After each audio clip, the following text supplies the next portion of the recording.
पनीर, दही और शहद के शौकीन हैं तो महंगाई का झटका झेलने के लिए तैयार हो जाएं।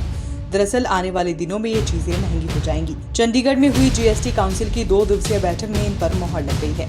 करीब 6 महीने बाद वित्त मंत्री निर्मला सीतारमण की अध्यक्षता में हुई बैठक के पहले दिन जहां कई प्रस्तावों पर मोहर लगाई गई, वहीं आखिरी दिन राज्य को जीएसटी मुआवजा बढ़ाने के प्रस्ताव पर कोई फैसला नहीं लिया गया। इसके साथ ही ऑनलाइन गेमिंग पर 28% टैक्स लगाने का प्रस्ताव भी टाल दिया गया है। इस पर अब अगस्त में होने वाली बैठक में फैसला होगा। जीएसटी काउंसिल की बैठक के आखिरी दिन इन राज्यों को जीएसटी मुआवजा बढ़ाने के प्रस्ताव पर कोई फैसला नहीं लिया गया। वित्त मंत्री निर्मला सीतारमण ने जानकारी देते हुए कहा कि 16 राज्यों ने क्षतिपूर्ति के मुद्दे पर बात की। बैठक के दौरान जीओएम के 4 प्रस्तावों पर चर्चा की गई। वहीं क्रिप्टो करेंसी को जीएसटी के दायरे में लाने के मुद्दे को इस 2 दिवसीय बैठक में बाहर रखा गया है। आइए अब आपको बताते हैं क्या कुछ महंगा हुआ।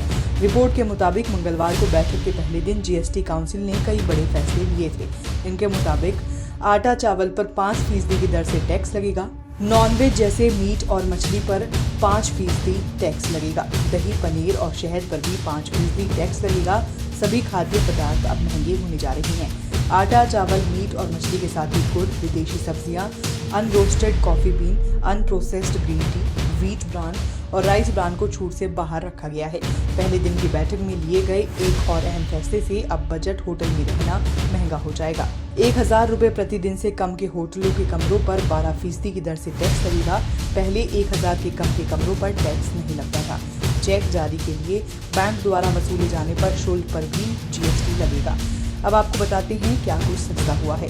जीएसटी काउंसिल ने बैठक में असंगठित क्षेत्रों को बढ़ावा देने के उद्देश्य से छोटे ऑनलाइन कारोबारियों के लिए अनिवार्य पंजीकरण को माफ करने पर सहमति व्यक्त की है। कानून में बदलाव 1 जनवरी 2023 से लागू किए जाएंगे। काउंसिल के मुताबिक इस फैसले से लगभग 1,20,000 छोटे व्यापारियों को फायदा होगा। इसके अलावा ऑफलाइन काम करने वाले विक्रेताओं को 40 लाख रुपए या 20 लाख रुपए तक की वस्तुओं और सेवाओं की आपूर्ति के लिए पंजीकरण से छूट की अनुमति है।